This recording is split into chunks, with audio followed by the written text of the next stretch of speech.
Baik, kita akan membahas pada hari ini tentang pesawat gigi keligi. Untuk pemotretan pesawat gigi keligi di radiologi, kita mengenal ada dua jenis pesawat. Yang pertama adalah pemotretan untuk gigi keligi secara satu persatu. Itu disebut dengan X-ray dental unit atau dental X-ray unit. Kemudian yang kedua adalah yang mengambil gambar gigi keligi disertai dengan rahang atas dan rahang bawah sekaligus. Dan pengambilan giginya ini adalah secara irisan. Pesawat yang melakukan hal seperti itu disebut dengan panoramic unit. Nanti kita akan pelajari di pertemuan berikut tentang panoramic unit. Pada hari ini yang akan kita bahas tentang dental X-ray. Baik, pesawat dental X-ray ini digunakan untuk melihat satu persatu dari gigi geligi seorang pasien. Ya, seperti ini modelnya. Ya. Kemudian menggunakan film khusus, ya, atau alat perekam khusus yang dimasukkan di belakang gigi. Kemudian pesawatnya atau X-ray-nya itu akan keluar dari luar yang melalui kolimator yang biasanya berbentuk tabung seperti ini, supaya sinar X tidak terhambur ke segala arah, tapi terfokus masuk ke gigi geligi. Di balik giginya ini dipasanglah film khusus yang untuk difungsikan untuk merekam gambar. Saat ini juga sudah ada X-ray dental unit yang menggunakan sistem digital seperti ini, di mana tidak menggunakan lagi film seperti ini, tapi sudah menggunakan alat penerima atau alat recording yang secara digital, sehingga ketika X-ray keluar melewati gigi pasien, maka gigi pasien akan segera muncul di layar monitor. Di layar monitor nanti bisa disetting, kemudian kita bisa mencetaknya di film. Kalau ini masih menggunakan film X-ray yang ditaruh di balik gigi, kemudian diekspos dengan sinar X, kemudian diolah di pengolahan film. Nah, ini yang saya maksud dengan pemotretan gigi keligi secara satu persatu, di mana gigi kita difoto satu persatu dengan menaruh alat perekam di balik gigi. Faktor eksposi yang digunakan untuk dental unit miliampernya itu adalah biasanya kita hanya menggunakan MA atau arus tabung itu sekitar 7 sampai 15. Jadi rata-rata menggunakan MA 7 sampai 15. Sementara kifinya sama saja dengan pemotretan radiografi biasa, itu berkisar antara 70 sampai 90 kifi.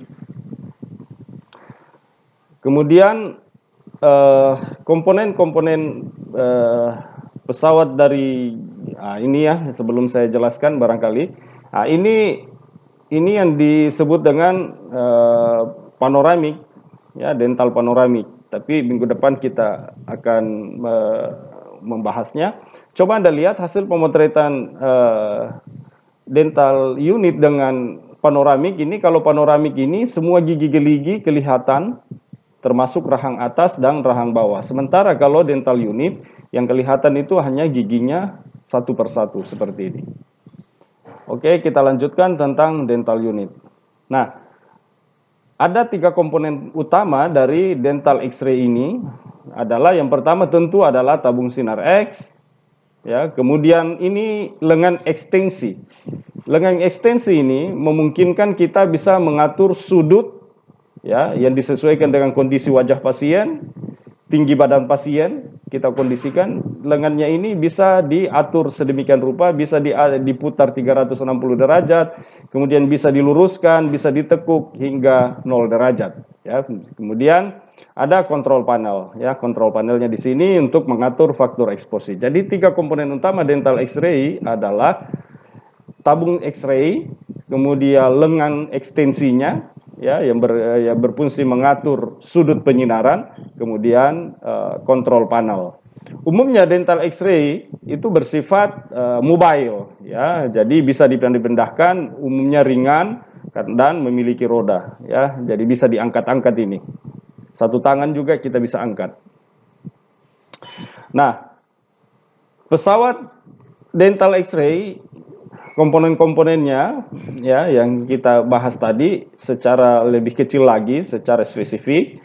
Bagian A ini adalah tabung sinar X-nya cukup kecil karena MA yang kita gunakan juga cukup kecil, ya, hanya 7 sampai 19 MA. Beda dengan pesawat X-ray biasa yang sampai 100 MA, ya, minimal bisa sampai 1000 MA. Kalau dental X-ray unit itu ya sepersepuluhnya jauh lebih rendah, ya, karena kita menggunakan MA sekitar 7 sampai 10 MA saja. Kemudian yang bagian B ini adalah ini yang disebut dengan secara umum Anda ketahui bahwa ini yang disebut dengan kolimator, ya, kolimator untuk membatasi berkas sinar X yang keluar dan fokus menuju ke gigi saja, tidak terpencar ke sana kemari. Biasa disebut dengan PID, Position Indicator Device, ya. Sekaligus di sini ada skalanya, ya, ada skalanya. Ya, ada skala busur derajatnya di sini supaya kita bisa mengetahui berapa derajat kemiringan tabungnya ini, ya. Sorry, jadi ada di sini busur derajatnya. Kemudian lengan ekstensi.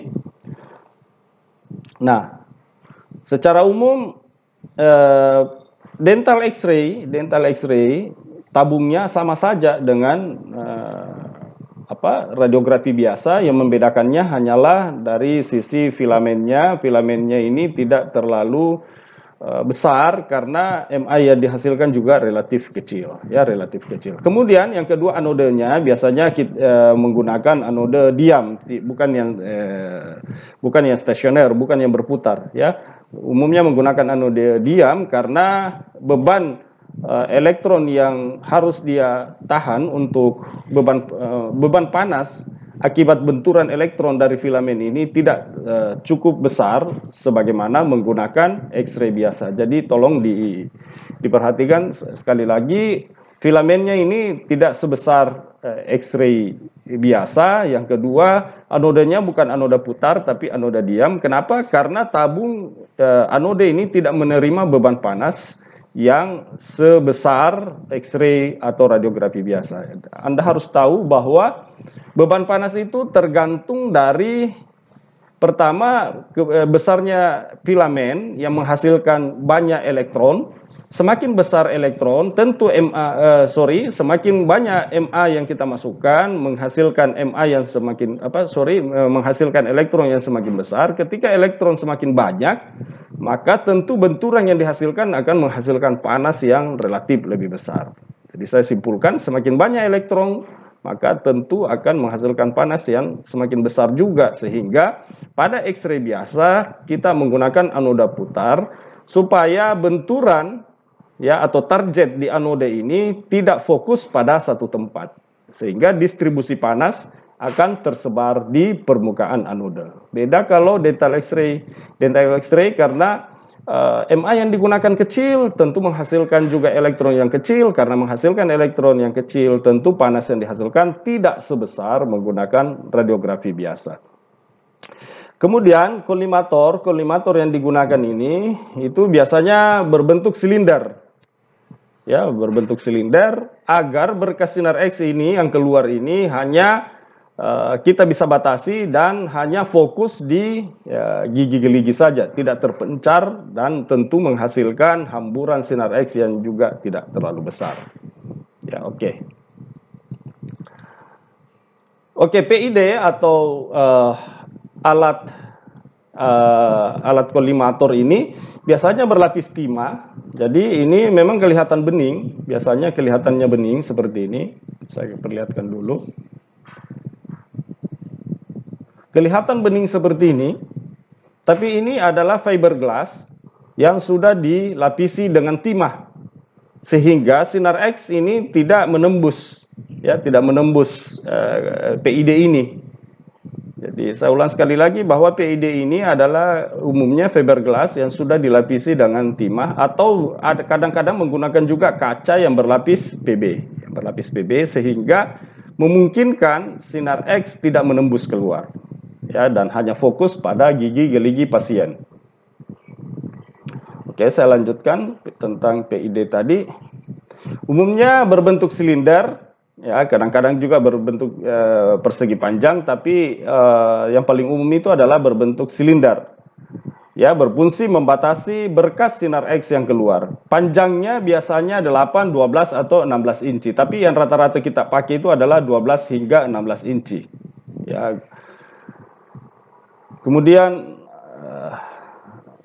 berikutnya ini komponennya, ya, komponennya ini, ya, kalau Anda membuka kolimatornya seperti ini, ya, ini bisa dilepas-lepas, bisa diganti. Anda mau menggunakan yang panjang atau yang kecil, ini ada kuncinya di sini. Kemudian di sekitar PID ini juga dilengkapi dengan busur derajat yang memungkinkan kita mengetahui kemiringan tabung ke arah giginya itu berapa derajat. Itu bisa diatur karena untuk memotret gigi itu memerlukan sudut-sudut tertentu, dan radiografer ini yang mempelajarinya, ya, berapa sudut yang ditentukan untuk gigi rahang atas, bagian belakang, gigi rahang bawah, bagian belakang, depan, dan lain-lain sebagainya. Kemudian lengan ekstensi. Lengan ekstensi itu umumnya kabel-kabel yang dari panel kontrol menuju ke tabung itu berada di lengan ekstensi, ya, berada di lengan ekstensi. Berperang mengatur posisi kepala tabung. Ya, jadi saya ulang sekali lagi, jadi lengan ekstensi di samping berperang mengatur posisi atau kepala tabung, biasanya dia berongga, di mana rongganya bagian dalam itu berguna untuk memasukkan kabelnya, sehingga kabelnya seolah-olah terbungkus. Ya. Jadi kalau Anda lihat ini pesawat dental X-ray, ini tidak ada kabel yang menjulur. Kenapa? Karena kabel dari kontrol panel, ya, ini kemudian power input apa semuanya itu akan terbungkus dan masuk di lengan ekstensi ini. Jadi selain mengatur posisi, lengan ekstensi juga berguna sebagai jalur masuknya kabel menuju ke tabung sinar X. Oke.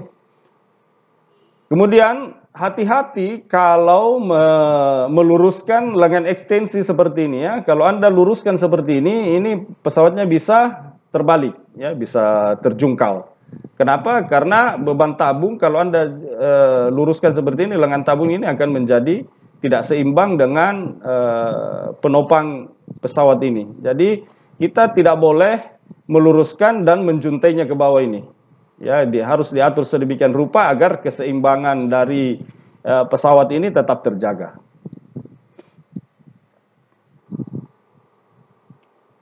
Oke, alat dental X-ray yang ideal, yang pertama dia tentu harus aman dan akurat, ya, aman dan akurat. Kemudian menghasilkan sinar X dalam rentang energi yang diinginkan dengan mekanisme yang memadai untuk menghilangkan panas, ya. Menghilangkan panas. Kemudian mudah untuk bermanuver, kemudian stabil, seimbang, jangan sampai diatur posisinya terpelanting pesawatnya. Kemudian mudah dilipat dan disimpan, mudah dioperasikan, dan mampu menghasilkan gambar yang cukup bagus. Ya. Pemeliharaan untuk alat-alat dental biasanya adalah kita selalu membersihkan seluruh bagian alat, cek sistem catu daya, perbaiki kalau ada yang perlu diperbaiki. Selalu kita perhatikan pergerakan tabungnya, ya, naik turun tabungnya, kemudian lengannya. Kalau sudah mulai terasa berat, ya bisa kita berikan pelumas. Kemudian timernya kita harus atur, lakukan pengukuran arus bocor. Ini pengukuran seperti ini sekarang tumpang tindih, ya, petugas fisikawan medik atau elektromedis. Kemudian lakukan pengukuran tahanan kabel, kita juga harus ukur tahanannya, kemudian lakukan uji kinerja alat secara berkala. Oke, kesimpulannya yang bisa saya simpulkan untuk gigi geligi pada hari ini adalah komponen pesawat gigi geligi itu terbagi 3 saja, ya. Ada tabung X-ray-nya, ada lengan ekstensinya, ada panel kontrolnya. Kemudian dental X-ray ini biasanya bersifat mobile.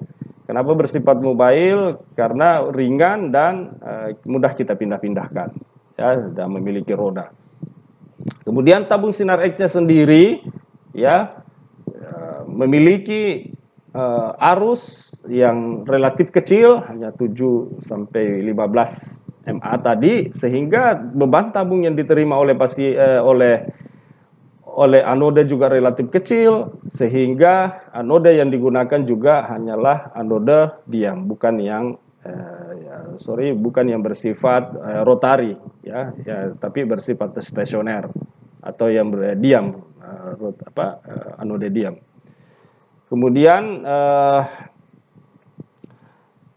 pada tabungnya ini dilengkapi dengan alat yang berfungsi membatasi berkas sinar X terfokus pada gigi geligi, ya disebut dengan PID atau kolimator. Nah, itu saja yang barangkali komponen-komponen utama dari dental X-ray.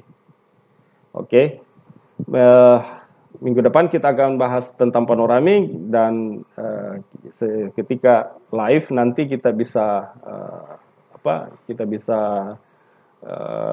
diskusi. Terima kasih.